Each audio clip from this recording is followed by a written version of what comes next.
ভাবলাম একটু অমলেট করে খাই, তাই জন্য প্রথমে আমি ডিমটা ফাটিয়ে নিচ্ছি।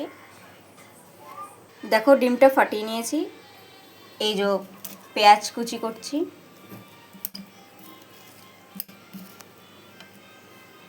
এবার হচ্ছে পেঁয়াজ কুচির পরে একটু লঙ্কা কুচিয়ে নিচ্ছি।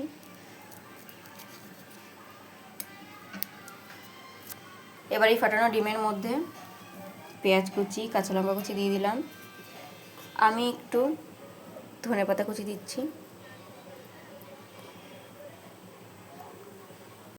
নুন নিয়ে নিলাম, ভালো করে ফেটিয়ে নিচ্ছি। এদিকে তেলটা গরম হচ্ছে, দেখো গোলা হয়ে গেছে। এইবার দিয়ে দিচ্ছি।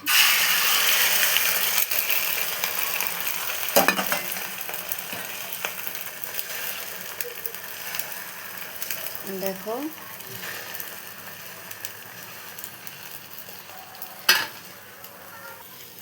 হয়ে গেছে।